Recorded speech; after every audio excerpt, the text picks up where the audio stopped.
Last outing, it was a win over Steven Peterson in San Antonio, Paul. He did everything but finish his opponent in that one back in March.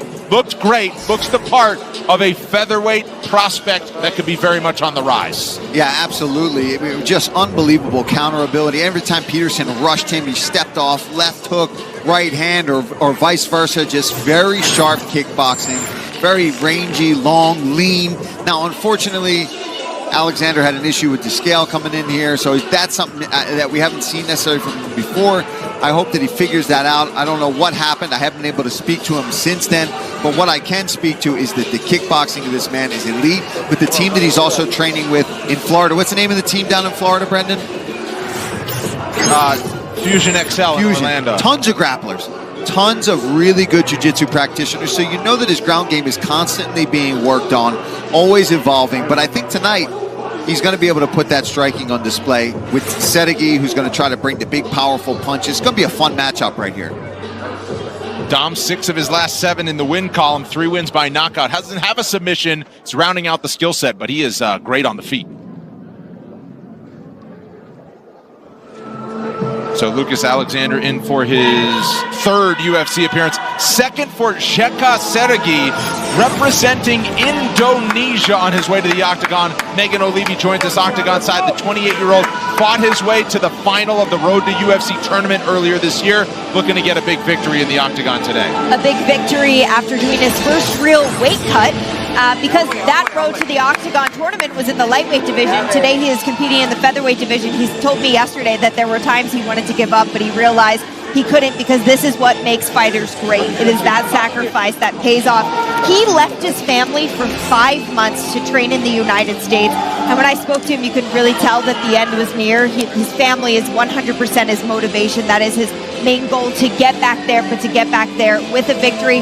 Trained in San Diego, very confident in his coaches like Mark Fiore, but really excited to get back home to Indonesia. Hopes to proudly represent his nation tonight. Today, I should say. Yeah, as Megan said, from the mountain village of 120 families, he says they're impoverished and they've been forgotten. He fights to lift his people out of poverty, to inspire the young kids to get led away from the bad things in life. These are the motivations. And when you have something bigger than yourself that motivates you, that's when you're getting pounded, punched, and elbowed in mount. These are the things that pull you out of those positions. So we'll see if the skill set can follow the heart that he's got moving into this scrap. Familiar with the UFC Apex, where he fought in February, Jeka Saragih set to take on tail of the tape. Both fighters 28 years old. Favorite from Brazil. He also has a 4-inch edge in reach. He did. And now, fight fans, here we go with our next fight. 3 rounds in the UFC featherweight division. Introducing to you first, fighting out of the blue corner. He's a striker standing 5 feet 11 inches tall, weighing in over the featherweight limit at 148 pounds. In 11 fights, his record stands at 8 victories with 3 defeats. Fighting out of Orlando, Florida by way of Rio de Janeiro, Brazil. Here is Lukas, the Lion Alexander.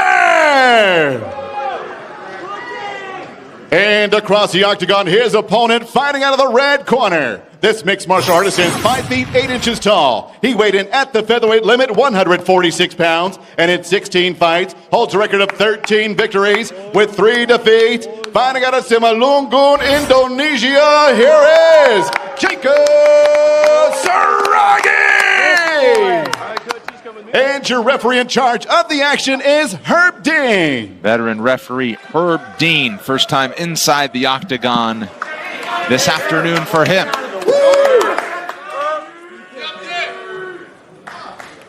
Lukas Alexander ready for UFC appearance number 3 here today. Ready, let's fight. And looking for back-to-back victories. Saragi is in the white, Alexander's in the yellow. Saragi has shown off a monster right hand.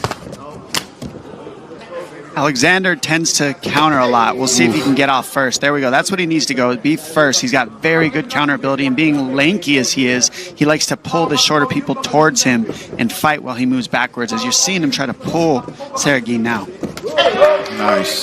Nice leg kick there from Alexander. Feinting the takedown early on in the fight. He's just trying to get the reads, Saragi, by reaching for that, see how he reacts if he does go for a takedown.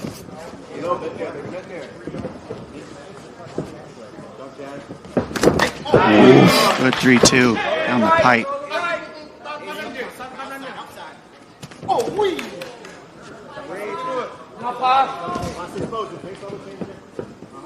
Kakinya dia tendang je. Kaki dia tendang. Control, baby. Good distance control.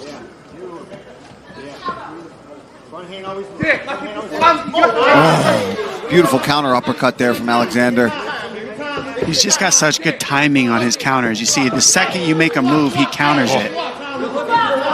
Yeah, this is where he's comfortable on the feet as he spills to his back after landing a kick. And use that. Saragi! Jeka Saragih! I mean, the power, he just put it on display. This is why, if the power is there, anybody can go to sleep with 4-ounce gloves. Oh my goodness! Power personified for Jeka Saragih, who used that scramble to his advantage. Alexander was off balance, and he landed a thunderous right hand to knock him out in the firsts. Let's take a look at this right now. I mean, he waits and then 2-3. I mean, heavy overhand right lands, and then the finish there up against the fence. I mean, beautiful. Herb Dean giving him a shot to come back together. Look how he gives the fighter a chance to get it together. Nope, not enough. Yeah, not happening today. Not happening on that one. Saragi takes away any chance of there being any fight left out of Alexander. Look at this. He waits, gets the angle. Boom. Overhand right. When you have that angle, you got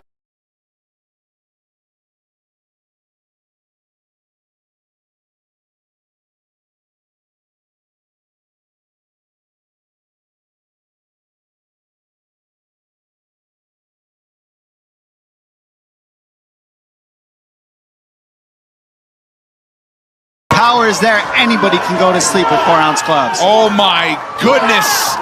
Power personified for Jeka Saragih, who used that scramble to his advantage. Alexander was off balance, and he landed a thunderous right hand to knock him out in the firsts.